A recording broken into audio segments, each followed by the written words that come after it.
कृष्णं वन्दे जगद्गुरुम्।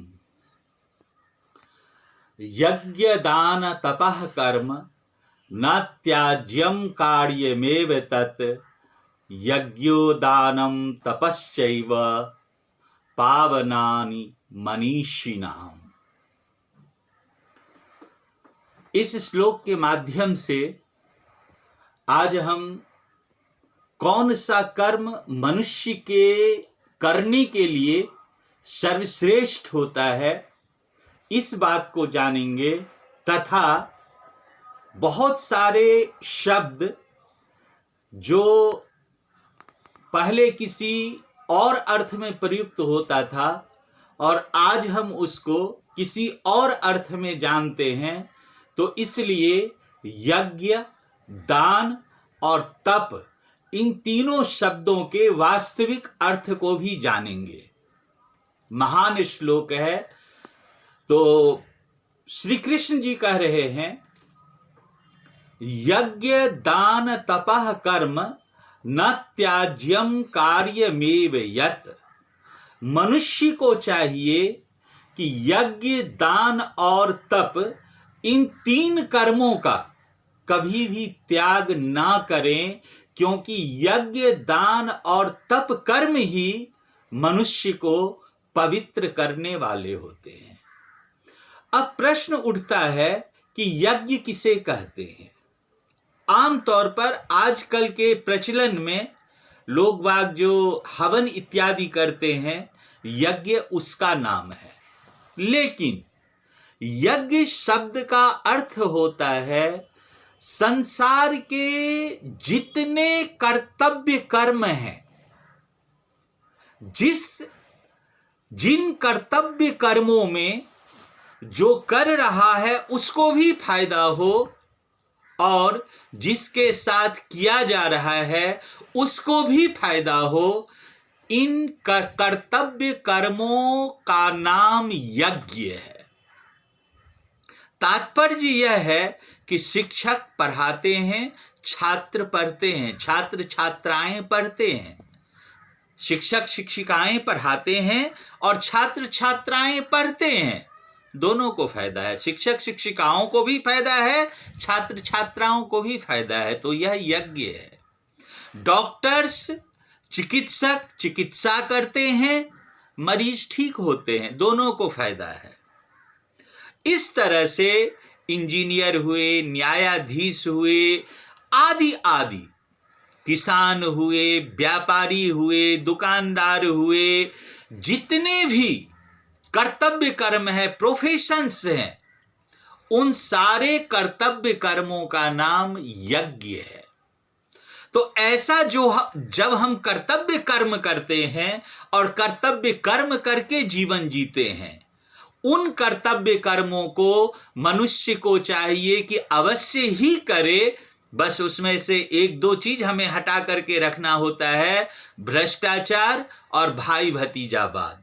जैसे हम भ्रष्टाचार और भाई भतीजावाद को कर्तव्य कर्मों से हटा देते हैं, तब हम सत्य मार्गी होते हैं, सत्य के मार्ग पर चलने वाले होते हैं। पुनश्च एक उदाहरण, अगर न्यायाधीश हैं वो मेरिट के, योग्यता के अनुसार न्याय करते हैं, ये नहीं कि पैसा लेकर न्याय करें जो आजकल होता है, तो योग्यता के अनुसार न्याय करते हैं। तो योग्यता के अनुसार न्याय करने वाले न्यायाधीश मानो यज्ञ करते हैं। शिक्षक यदि मन से पढ़ाते हैं, शिक्षक शिक्षिकाएं मन से पढ़ाते हैं, तो मानो यज्ञ करते हैं। छात्र छात्राएं मन से पढ़ते हैं तो मानो यज्ञ करते हैं। डॉक्टर, इंजीनियर, मेहतर, चपरासी, दुकानदार, व्यापारी मन से और भाई भतीजावाद रहित और भ्रष्टाचार रहित कर्म करते हैं, तो मानो वो यज्ञ कर रहे हैं। तो इस तरह से यज्ञ की परिभाषा हुई कर्तव्य कर्म को ईमानदारी से करना। उसमें हवन भी यज्ञ है, क्योंकि हवन से ही भी प्रकृति की रक्षा होती है, जल शुद्ध मिलता है, वायु हवा शुद्ध मिलती है, इसलिए हवन भी यज्ञ है। लेकिन हवन ही केवल यज्ञ नहीं है, संसार के सारे कर्तव्य कर्म यज्ञ हैं। यज्ञ के बाद श्री कृष्ण जी कह रहे हैं कि दान क्या है। आप अगर जो हिंदी, संस्कृत या किसी भी भाषा में कारक पढ़े होंगे तो संप्रदान शब्द आपने देखा होगा। संप्रदान शब्द में दान की परिभाषा है जिसको जो कुछ दिया जाए वह दान है। अब हम लोग कई बार कन्यादान शब्द इत्यादि शब्दों के ऊपर मैं अब लोग बागों को देखता हूं बहुत आपत्ति जताते हुए, कन्या कोई दान करने वाली वस्तु। अरे भाई, दान का अर्थ वहां पर देना है, ना कि जैसे हम गरीबों को कुछ दे देते हैं या किसी जरूरतमंद को कुछ दे देते हैं। दान केवल उसी को ही नहीं कहा जाता है। बेटी माँ को खाना देती है, अब खाना देना दान है, क्योंकि व्याकरण के नियम के अनुसार यहां पर संप्रदान कारक होगा। किस लिए? कि देती है इसलिए। लेकिन वह भिखारी को खाना देता है, राजा भिखारी को खाना देता है, या भिखारी को वस्त्र देता है, या भिखारी को धन देता है, वहां पर भी संप्रदान कारक होगा, क्योंकि वहां भी देना शब्द है। तो दान शब्द का अर्थ होता है देना। यहां पर जिस दान की चर्चा है उस दान के अनुसार जरूरतमंद को, जैसे कोई मान लीजिए बीमार है, उसको इलाज करने की क्षमता नहीं है, तो हम कुछ धन से सहयोग करके अगर उसकी बीमारी को ठीक करवा देते हैं तो हम यथार्थ दानी हुए। इसी तरह से कोई छात्र छात्रा है, गरीब है, उसको पढ़ने के लिए साधन नहीं है और वो पढ़ना चाहते हैं, तो हमारे पास जो सामर्थ्य है उस सामर्थ्य के अनुसार अगर हम उनको पुस्तक खरीदने में, पुस्तक देने में, यूनिफॉर्म ड्रेस सब इत्यादि देने में, इस सब तरह से मदद करते हैं, तो ये दान है। दान शब्द का अर्थ होता है मदद करना। यहाँ पर जिस दान की बात है, दान का दो अर्थ मैंने कहा, सामान्य देना। अब माँ बेटी को एक गिलास पानी देती है तो यहाँ पर भी संप्रदान कारक है जिसमें दान शब्द है, और दान और संप्रदान में कोई भेद नहीं है। प्र उपसर्ग लग गया दान में तो प्रदान हो गया, और प्र के पीछे एक और उपसर्ग सम उपसर्ग लग गया तो संप्रदान हो गया, जिसका अर्थ देना ही है।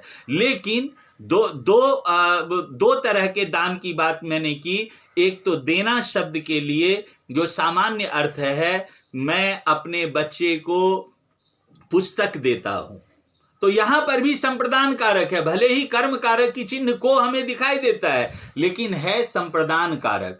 तो इस तरह से दान शब्द का अर्थ देना होता है देश की रक्षा, राष्ट्र की रक्षा, समाज की रक्षा, अन्याय इत्यादि के खिलाफ जो संघर्ष करे, ऐसे व्यक्ति को भी अगर हम मदद करते हैं तो वो भी यथार्थ वास्तविक दान है। तो इस तरह से जो हम कर्तव्य कर्म के द्वारा उपार्जन करते हैं और जो पीछे रह गए हैं, छूट गए हैं, या देश समाज राष्ट्र की रक्षा के लिए जो हम समर्पित करते हैं, वे सब दान हैं। तो यज्ञ का अर्थ आपने समझा, दान का अर्थ समझा, और एक तीसरा अर्थ है यहाँ पर, शब्द है तप। तप का क्या अर्थ है?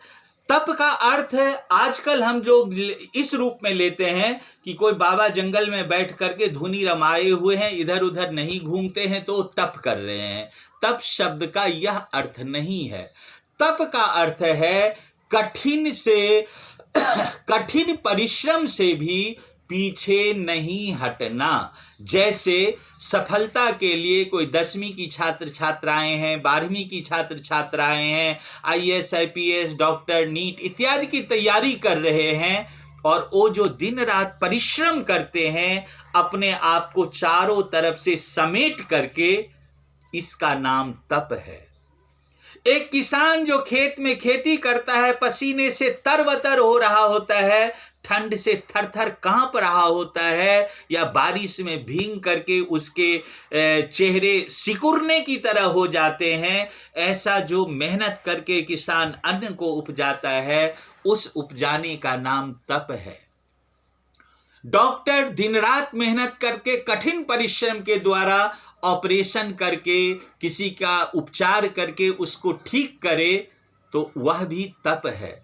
यानी कर्मों को जब हम भली भांत करते हैं और कर्मों को करने के लिए जो हम शिक्षा पाते हैं, उस शिक्षा में जब हम कठिन से कठिन परिश्रम करते हैं, उस कठिन परिश्रम का नाम तप है।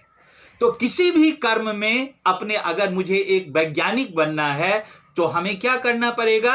कठिन परिश्रम से उसके लिए अपने आप को ले जाना होगा, कठिन परिश्रम करना होगा। और जब हम कठिन परिश्रम करेंगे तब हम उस सूक्ष्म ज्ञान की तरफ बढ़ेंगे, सूक्ष्म ज्ञान की तरफ बढ़ेंगे, जिस ज्ञान के द्वारा हम वैज्ञानिक कहला सकते हैं। तो तात्पर्य यह है कि कठिन से कठिन परिश्रम से पीछे नहीं हटना और उस परिश्रम को करने का नाम तप है। तो हमें संसार में कर्तव्य कर्मों को अगर हम भली भांति करते हैं तो हम याज्ञिक हुए, यानी यज्ञ करने वाले हुए। जरूरतमंदों की अगर हम मदद करते हैं तो हम दान करने वाले हैं, हम दानी हुए। और कठिन से कठिन परिश्रम से सांसारिक कर्तव्य कर्मों को करने के लिए जब हम कठिन से कठिन परिश्रम से पीछे नहीं हटते हैं, तब हम एक तरह से तपस्वी हुए। बस इसमें फल की इच्छा का त्याग, फल की इच्छा का त्याग किया है। हर एक कर्तव्य कर्म में, हर एक तप में फल अवश्य है।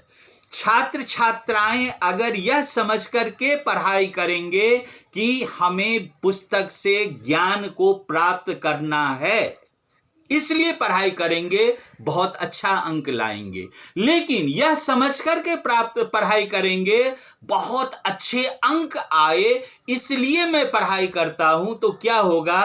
पूर्ण ज्ञान से वो वंचित होंगे। साथ ही साथ अगर कम अंक आ गया तो हताश होंगे जीवन में और आत्मघाती कदम भी उठा लेते हैं। इसलिए किसी भी कर्म को करने से पहले हमें उसमें फल की इच्छा नहीं कर लेना चाहिए। डॉक्टर जब किसी का ऑपरेशन करते हैं और वो सोचें कि नहीं ये सक्सेसफुल होगा ही होगा, हमें पूर्ण मन से ध्यान दे करके करना चाहिए। लेकिन सक्सेस होगा या नहीं होगा यह किसी डॉक्टर के हाथ में नहीं होता है। तो जब हम कर्म फल की इच्छा को त्याग करके कर्तव्य कर्म करते हैं, हम याज्ञिक हुए। फल की इच्छा को त्याग करके किसी की मदद करते हैं, हम दानी हुए। और कठिन से कठिन परिश्रम करने में जब हम पीछे नहीं हटते हैं तो हम तपस्वी हुए। देखिए तपस्वी की और तप की क्या परिभाषा है। तो हम सबको एक तपस्वी बनना है, तप करने हैं। तो इस तरह से गीता के इस श्लोक के द्वारा आज सभी ने यज्ञ, दान और तप की परिभाषा को आप लोगों ने जाना। और ये तीनों कर्म प्रत्येक मनुष्य को, प्रत्येक नर नारी को अवश्य ही करने चाहिए। तो इस तरह से इस श्लोक की व्याख्या का यही समापन करते हुए पुनश्च किसी और श्लोक को लेकर के आपके सम्मुख उपस्थित होऊंगा। तब तक के लिए सबको सादर प्रणाम। कृष्णं वंदे जगद्गुरुम्।